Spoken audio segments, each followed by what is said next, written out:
Nguvu ya matumaini. Hii ni stori inayomhusu binti mmoja aitwaye Melissa.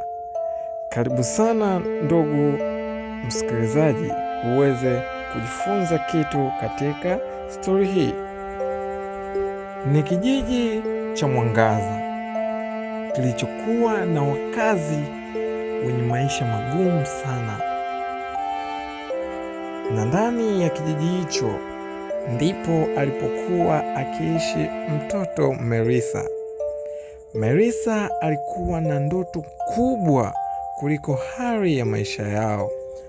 Mama yake alikuwa ni mtu wa kufanya biashara za mboga mboga pamoja na viungo mbalimbali ikiwemo nyanya na vitunguu, lakini baba yake alikuwa ni mfanyakazi wa vibarua vidogo vidogo ili tu aweze kupata kipato kwa ajili ya kukidhi mahitaji ya familia yake.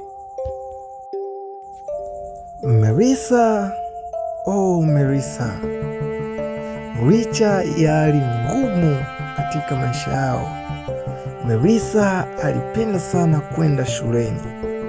Ingawaje alikuwa akitembea umbali mrefu sana, lakini viatu vyake vikiwa vimechakaa na kuchanika, lakini Melissa alipenda sana kwenda shuleni.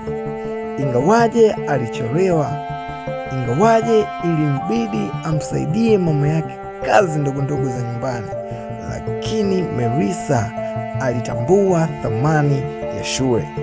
Wanafunzi wenzake walimcheka sana, walimkejeli kutokana na umaskini wake, kwa mavazi aliyokuwa akivaa, kwa kuchelewa darasani. Walikuwa wakimcheka na kumdhihaki sana Melissa, lakini licha ya yote, Melissa hakukata tamaa. Ingawaje changamoto kubwa kwake ilikuwa ni kukosa kalamu pamoja na madaftari, lakini alionyesha umakini mkubwa sana kwa mwalimu. Ingawaje siku nyingine alijisomea na taa akiwa chumbani kwao, wazazi wamelala, alionyesha jitihada zake za dhati katika masomo yake. Sasa hii inaashiria wazi Melissa alikuwa na tumaini kubwa katika masomo yake, lakini aliamini ya kwamba elimu ndiyo njia pekee ya mafanikio. Ingawaje alikuwa akifeli katika mitihani yake, lakini hakukata tamaa.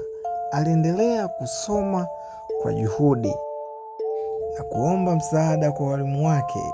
Hatimaye juhudi zikaanza kuonekana mdogo mdogo kwa Melissa, na ndipo walimu wa darasa wakafurahia na kupendezwa kile ambacho Melissa amekifanya. Hivyo wakaanza kumpatia zawadi nzuri za vitabu pamoja na begi. Melissa akafurahi sana na sana na sana. Baada ya muda mrefu kupita na miaka mingi sana kupita katika kijiji kile, Melissa alionekana ni mtoto bora na mwenye mfano wa kuigwa hata kwa watoto wenzake. Ikabaki kuwa funzo kupitia stori yake kwamba umaskini si mwisho wa ndoto, bali subira, uvumilivu na kuwa na imani unaweza kubadilisha kutoka kwenye changamoto zile unazozipitia. Na hii stori ikabaki kuwa funzo katika jamii nzima ya kijiji cha Mwangaza.